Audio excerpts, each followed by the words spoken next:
Entertainment Soldier here, and I am back to talk about Doctor Who Season 2, Episode 4, and my thoughts on this episode. Wow!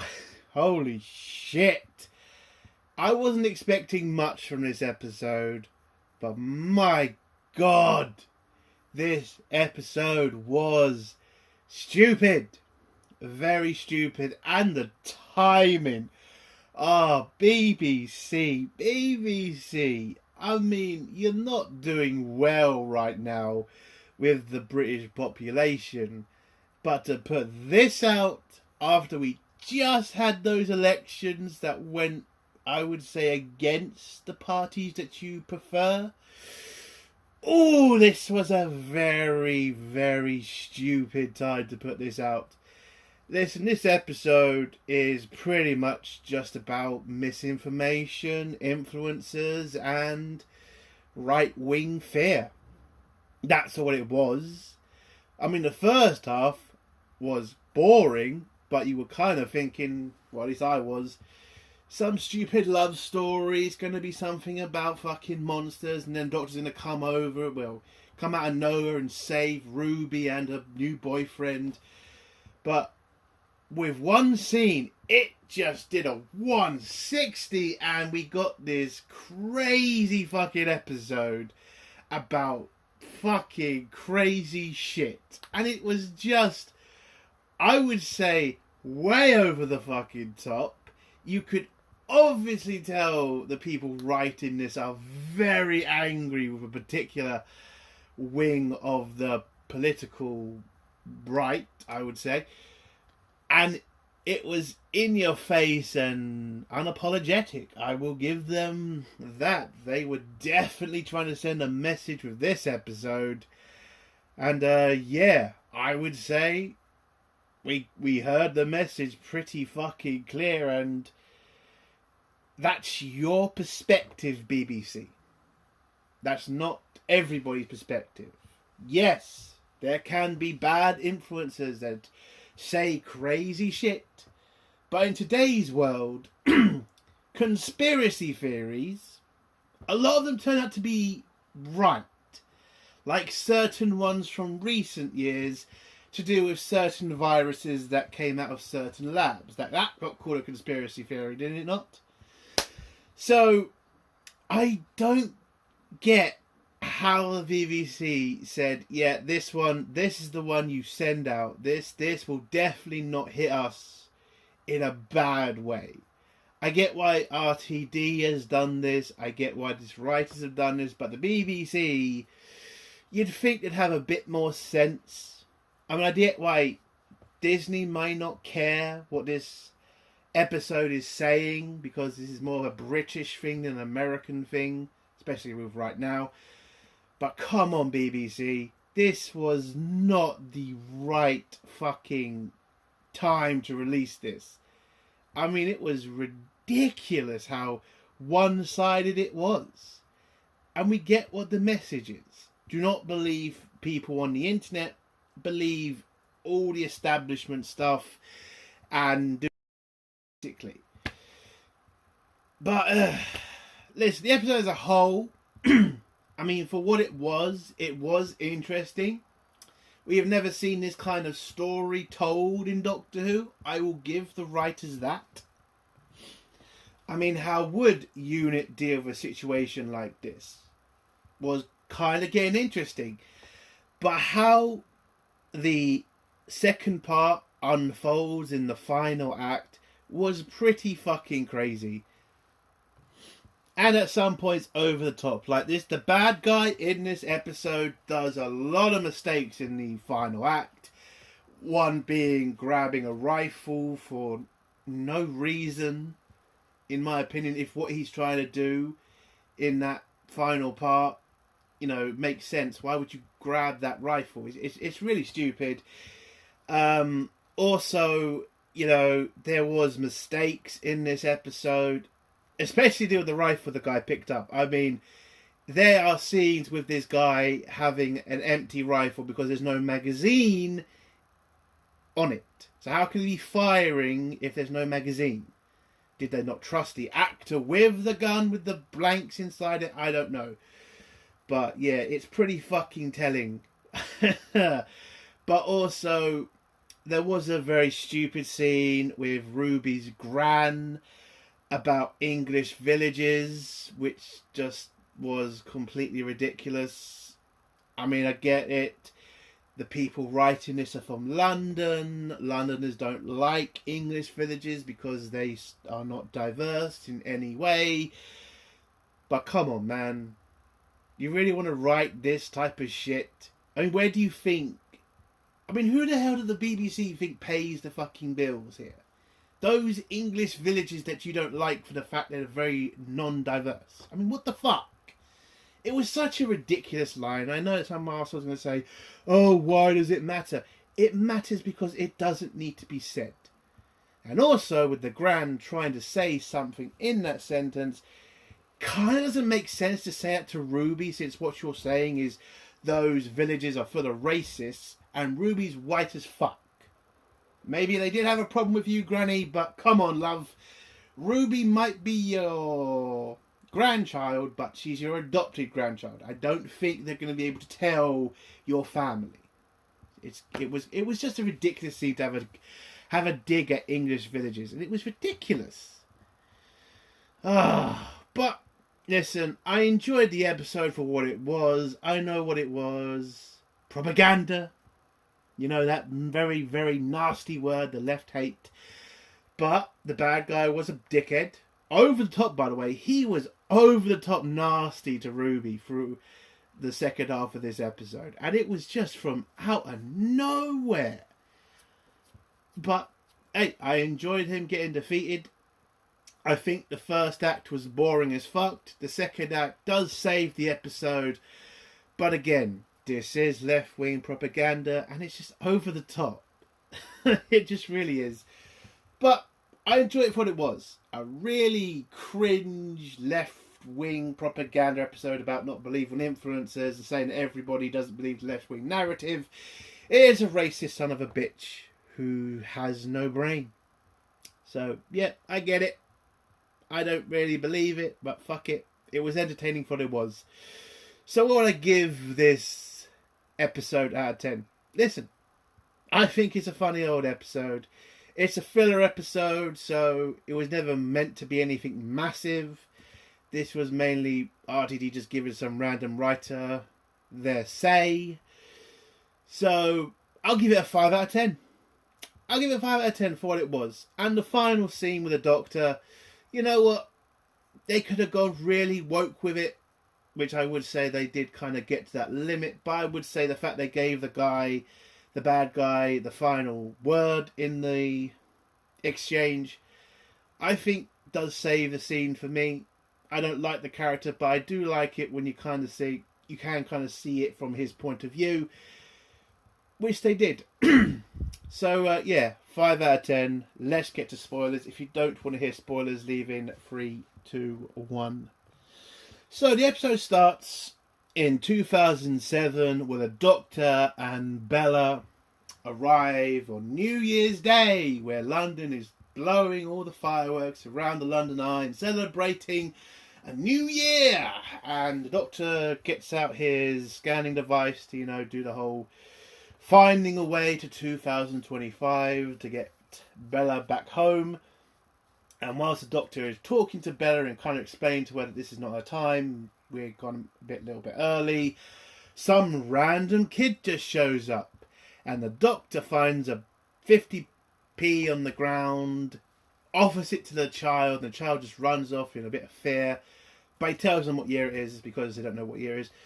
And it turns out the kid does not really have a healthy relationship with his mother because she gives him a bit of a slap for making stuff up. Turns out he must be doing this a lot.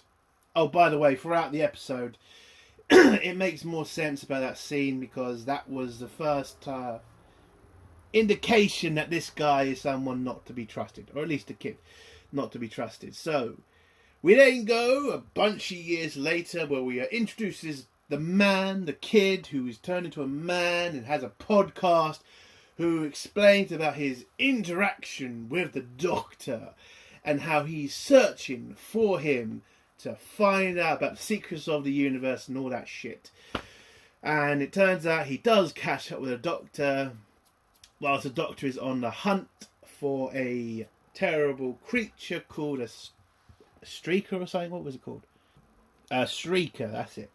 So the dude finds a way into the building, past the TARDIS, goes up some stairs in this really creepy room with a bunch of mannequins around, and then he just sees a doctor and Ruby fighting this creature, defeating the creature, and then we see it's Ruby with the doctor.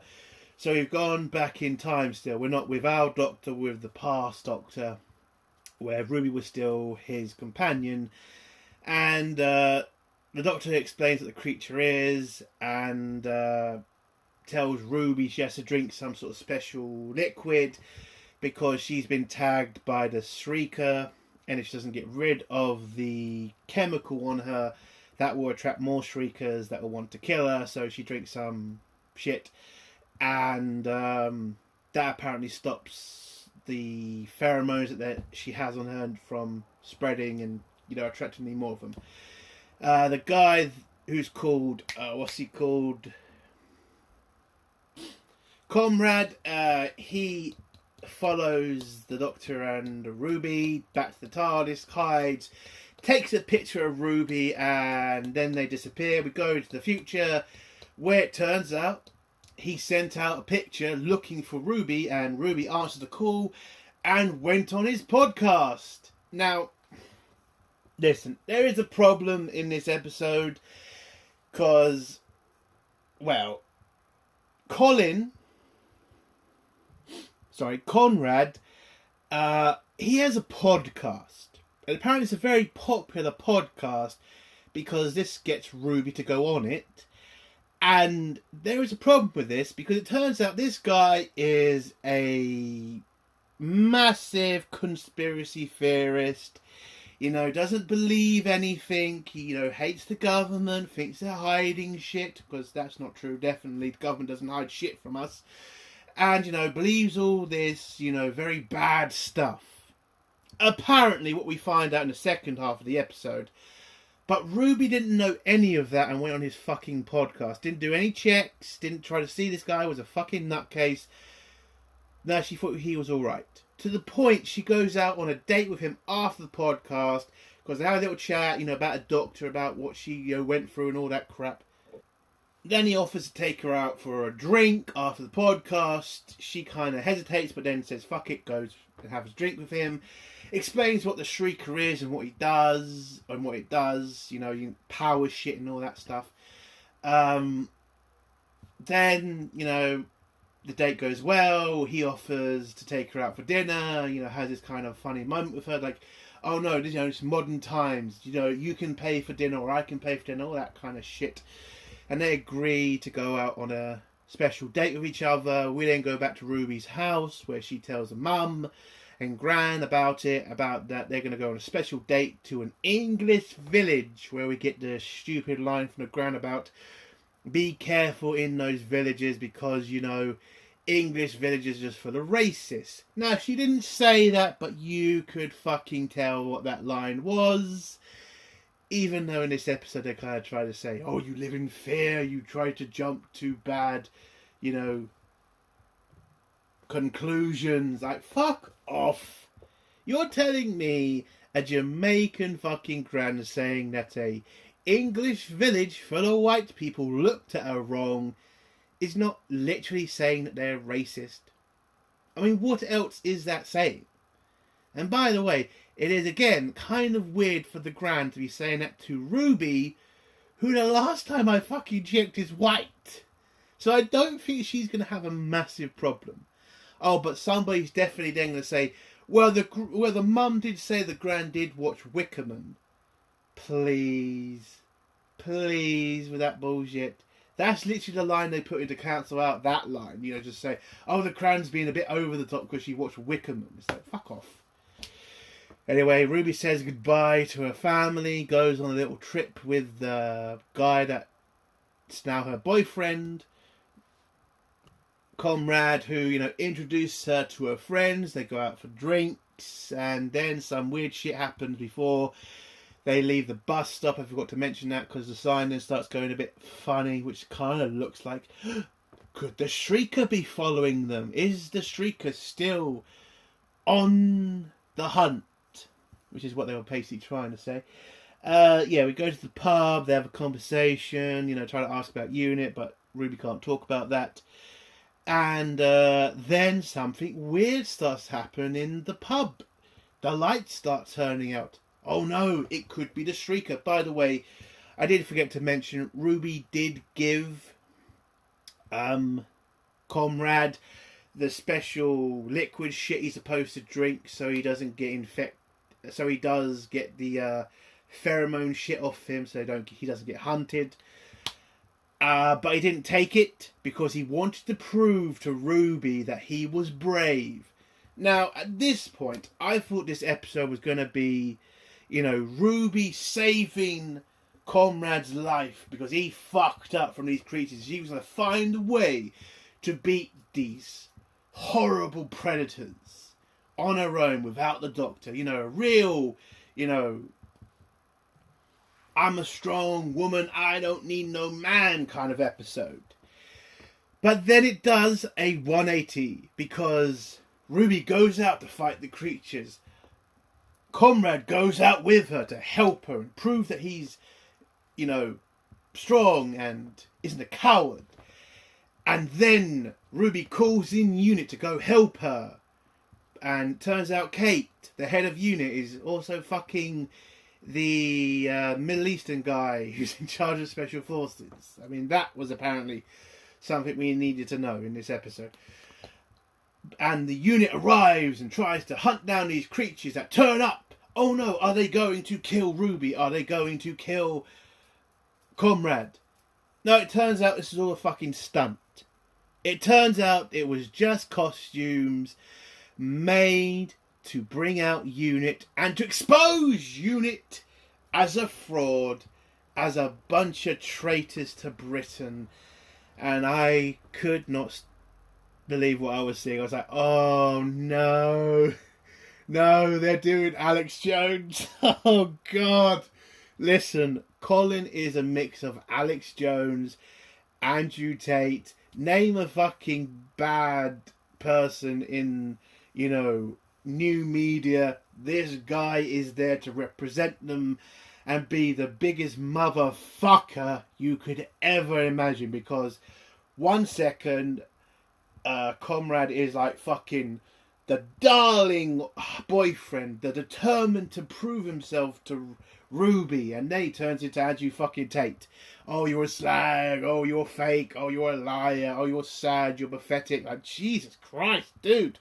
Calm the fuck down. Wow, over the fucking top, dude. And sometimes a bit over the line. I mean, for Christ's sake, I get it. You don't believe Ruby fought aliens. You don't believe in aliens. Oh, Christ. Calm down. But yeah, this stunt was to, you know, bring out UNIT and expose them as fake. UNIT are pretty pissed off, especially Kate, because, you know, they are saying her whole entire organisation are a bunch of traitors who are making up shit to do some nefarious stuff behind the scenes. I mean, they don't exactly say what they think they're doing, by the way, which is usually what, you know, extremists to the left hate usually accuse them of, you know, getting rid of, you know, people or taking over the world. I mean, this guy just says you're liars who are hiding things from us, but never gives like an outright reason that they're traitors. I mean, he's just over the top, like real, like Alex Jones kind of shit this guy was kind of going at. But then UNIT start pointing guns at him and his friends, which I kind of thought, what are they doing? You can't, what? They're not armed. You don't have to point your rifles at them. And then they get arrested, which doesn't make any sense because technically they have not done anything illegal. And I did kind of like the fact, you know, you kind of got that from like this like social media campaign, because some of them were saying the same thing, like they shouldn't have been arrested because they didn't do anything. They just embarrassed UNIT. And again, they are absolutely right. there is no reason for Conrad and his friends to be arrested. I mean, apparently they were going to do the whole, police kind of like disturbing the peace shit, which the police in the UK do a lot with that shit. I will say that about British police. They will use that rule a lot if they want to move you, and they'll say you're disturbing the peace if you're just standing there not doing jack shit. I've dealt with that shit. I'm just standing there and the cop says you're disturbing the peace. I piss off. It's like, dude, I'm standing here. I'm not doing anything. Anyway, get off that shit. So they get arrested, but they get released because they can't really charge them for doing anything because they didn't do anything. And then there's this whole campaign about UNIT is a lie, hashtag UNIT lies, all that shit. Kind of don't really like the whole social media aspect of life right now. Because, yeah, that would definitely... Listen, if this was real, yes, there would be a hashtag UNIT lies and it would go all over the place. And you would get the insane people saying, UNIT's a bunch of liars, there's no such things as aliens. Even though, hasn't the Earth been literally invaded a fuck ton of times by aliens, Cybermen, Daleks? Like, Jesus Christ, there was like a massive invasion in London of fucking Cybermen and Daleks. Like, come on, there are such things as aliens. The Earth... Oh, never mind. I know someone's going to probably bring up the fact of Amy Pond and how she forgot, but there was a reason for that in that story. The whole crack in the wall and all that crazy shit that happened. That's why she didn't know about aliens. But I don't think they ever said that was everybody on Earth. So there would be so much proof of alien life right about now that this would be kind of ridiculous in my opinion. But anyway, yeah, so Conrad then goes on like a media tour. He then starts doxing people who work for UNIT. This then alerts Kate to the fact she has a spy in her organisation who's working for Conrad. So she needs to find a spy. She gets back from Whitehall because the politicians are starting to get massive pressure from the public. And if you know anything about British politics, as soon as government MPs know they could start losing their jobs, they fold pretty quickly, and it looks like that they're moving forward with some sort of plan to defund UNIT. And Kate thinks this is a massive bad idea because there's still alien threats that they should deal with, and yeah, there's going to be a massive amount of damage done by defunding UNIT. Again, this episode really did get ripped by a leftist. It was like really over the top, and it really was sending a message like, I'm not going to go down it anymore. Listen, if you watch the episode, you know what I mean when I say what I'm saying. I'm just going to leave it at that. So, it turns out this is not the only plan Conrad had. He got his little spy in UNIT to let him into the building, where he then grabs a rifle from a knocked out guard. He then shoots his spy in UNIT for no reason. Again, it makes no sense why he grabbed that rifle. He's trying to expose UNIT from the inside. Why he's grabbed a rifle makes no sense. He then makes it up to the command center where he threatens Kate, Ruby and a bunch of UNIT soldiers with a rifle. And I'm just watching this thinking, okay, take him out, lads. He has a rifle. He's pointing the rifle. It's a clean shot.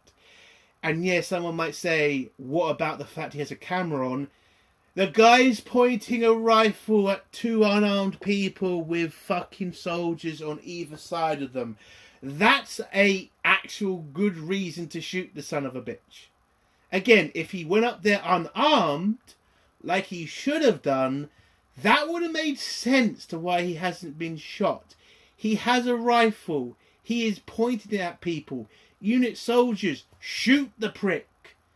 You have a clean shot. I'm just, oh God. And at some point, the guy's rifle doesn't have a magazine in it. Again, I did bring that up in the first part of the review. That was really stupid. And makes no sense to why that rifle is hasn't got a magazine in it? Like, did they not trust the actor? I'm still kind of trying to understand how in some scenes he has a magazine in a rifle, in other scenes he doesn't. That's pretty stupid, but long story fucking short of this episode. So he goes on his rant, says they're liars, says he's going to expose them. Kate has enough and decides that I'm going to prove to you and your followers that aliens are real by releasing the shriek that the Doctor captured in the early part of the episode and gave to Unit. This creature is still, smelling the pheromones coming off of Comrade, and she releases the creature. The creature then tries to hunt Comrade. You have Ruby trying to tell him to put the gun down and let them protect him, but he again says, I don't believe it. But then the creature starts to hunt him. He starts firing his rifle. By the way, there are some scenes where he's firing a rifle without a magazine. I will not stop talking about it because it's pretty fucking stupid. And then he turns into a little bitch and begs Ruby to save his life because the creature is about to eat him. And then Ruby does save his life by basically getting him to admit he's a liar and a cheat. And then she gets a taser, tases the monster, and the monster gets knocked out. Conrad then stands up and says, your special effects are getting better. And then the creature bites his arm, and then he's sent to hospital. Oh, and the person he shot, turns out he survives. Turns out this exposes him as a liar and a fraud and a spreader of misinformation. And he loses all his followers, all his money. And he turns into a pariah, basically. And he's sent to prison, where he is then met by the Doctor. And we do get this really interesting scene between him and the Doctor, where the Doctor just calls him evil, basically. Someone who spreads misinformation. Someone who plays on the fear of the population by spreading rumours and misinformation, spreading lies. And the Doctor just says, I have enough energy to fight you and stop you. But what was good about this scene is sometimes the bad guy would just capitulate to the Doctor and just say, yeah, you're right. I'm a terrible person. I need to change my ways. But this guy, I'll give him credit. He has some balls and just says to the Doctor, no, get the fuck off my planet and let me live my life. And I refuse to believe your worldview. And the Doctor just says fine, clicks his fingers and puts him back in his cell, where we are then introduced again to the old lady, who I am more and more suspecting of being the new master, and she turns out to just release him back into the public. And that's how the episode ends. So yeah, listen, for a bad guy, Comrade, he is an interesting bad guy. Like, he's a fraud, he's a liar, and he's an evil son of a bitch. I am not like... Listen, I don't like the character because he's a good guy. I like the character because he is a terrible son of a bitch. I enjoy that type of character. And yeah, that was the strongest part of this episode. But it did come out of nowhere for me. And this episode was just mainly about Ruby. And I think that's it's an okay episode. Again, I know what it is. It's propaganda from the left to have a go at the right. I get it. I can still like it. I mean, I might not agree with everything they were saying in this episode, but it was interesting. I don't think it's a terrible episode because, it takes a shot at the right. I just think, if you believe that shit, you believe it. If you don't, you don't. It's a democracy. We can believe what we want. But the BBC put this out at a terrible fucking time, especially with the elections we just had, where a certain party that the BBC don't like did just win massively. And the BBC right now are not doing well with the British public. So I don't think this was the right time to put this episode out. If I had, had any say at the BBC, I probably would have said, maybe we put a different episode out at this point of, at this Saturday, because, all the elections. But anyway, who gives a shit? Listen, it's an okay episode. I enjoyed the, second part. good villain, funny ending. I love the scene between the Doctor and Comrade. So, yeah. I thought it was a fine episode. And that's the end of my review. If you liked the review, give it a like. If you disliked the review, give it a dislike. And if you enjoy my content, do think about subscribing. And if you have a comment, leave it below and I'll try to get back to it. Entertainment Soldier. Bye.